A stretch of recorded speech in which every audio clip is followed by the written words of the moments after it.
So like I mentioned in the full review, the Sony XB100 is a decent and affordable portable Bluetooth speaker that you can use either at home or take it on the go with you.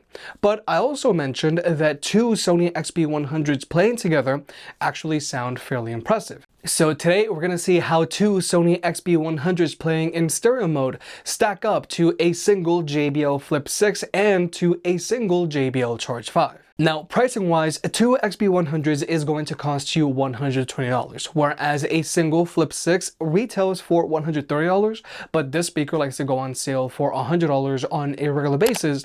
And then there's the Charge 5, which has a retail price of $180, but this single speaker likes to go on sale on a regular basis for $150. Nonetheless, if you want to pick either of these two speakers up, they'll be linked down below. And if you want to further support the channel, pick up a Big Head approved hat, linked down below. We've got trucker hats and snapbacks.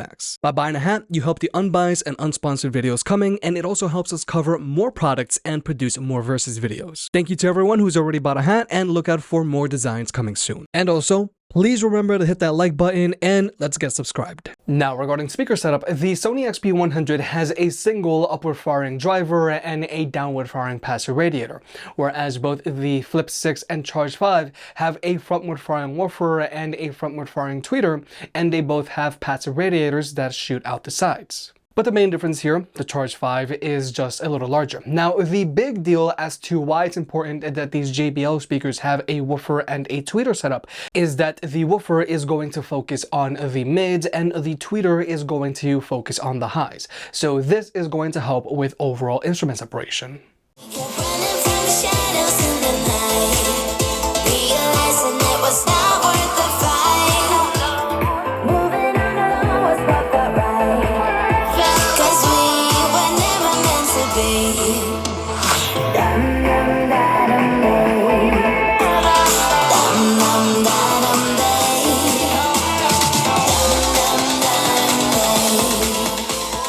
But now we're going to jump into the sound test. The Sony speakers are playing at max volume, whereas both of JBL speakers are playing at 75% volume, and they're both playing with their stock EQs. Mama said you're meant to burn as bright as a star among the midnight sky. All the pressure blinded me, but now I see I'm not different from the rest. You said I'll fly away, but my walls have kept me down. Now I'm lost and I'm afraid, and I'm close to hit the ground. You said I'll fly away.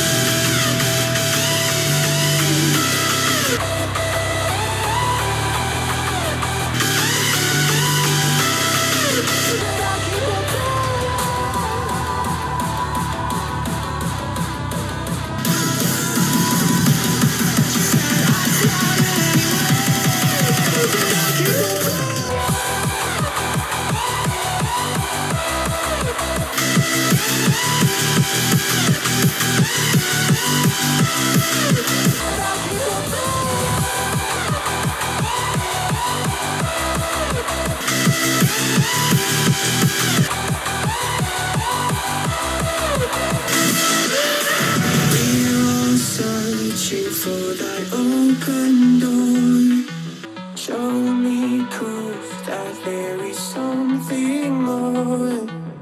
I just hope I am okay with the choices I make. Maybe then I'll understand. You said I'd fly away, but my walls have kept me down. Now I'm lost and I'm afraid, and I'm close to hit the ground. You said I'd fly away.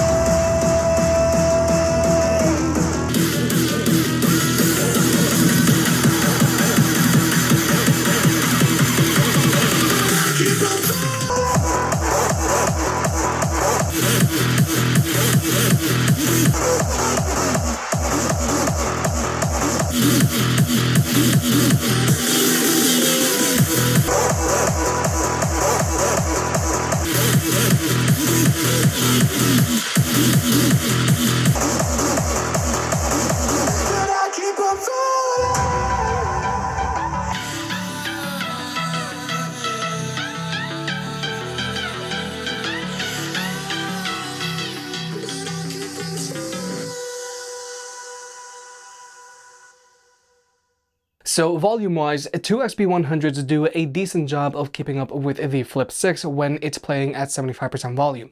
But obviously the Charge 5 is just going to be noticeably louder than the XB100s while it's playing at 75% volume. And in general, both of JBL speakers are just going to give you better max volume performance than the XB100s. Now, sound quality-wise, the two XB100s do sound a little tinny when compared to these other two speakers because they put an emphasis on the highs. Whereas with JBL speakers, they sound more balanced because they don't have as much of an emphasis on the highs, and they also have better instrument separation because they have that woofer and tweeter setup that I mentioned earlier. And also, both of JBL speakers are just going to have more bass in their music than these two XB100s. And also, since these two XB100s are upward firing speakers, these speakers are going to sound better when they're indoors because then that way their sound has a ceiling to bounce off of.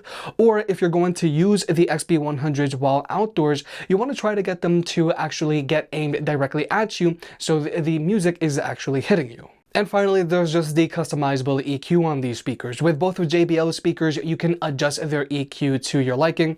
And personally, I like the Charge 5 exactly the way it is, but with the Flip 6, I do like to raise the bass and lower the treble a little bit. Whereas with the XB100s, even though it does connect to Sony's Music Center app, you can't actually adjust its EQ. But finally, there's the battery life performance on these speakers. Now, with the XB100, if you're using a single XB100, then you're most likely going to want to use it at max volume on a regular basis.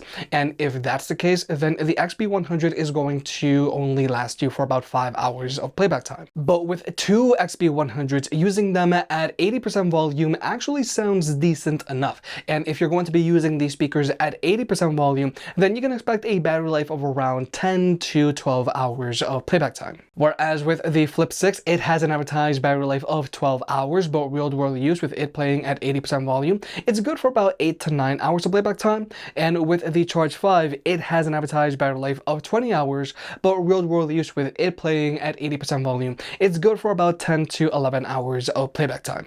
So battery life wise, I feel the XB100s do a decent job of keeping up with these other two speakers if you use them at 80% volume. But sound quality wise, two XB100s just aren't going to sound as good or get as loud as either of these two JBL speakers. So personally, I do feel that two Sony XB100s playing together sounds rather impressive, but overall I do feel that you're going to be better off going either with the Flip 6 or the Charge 5.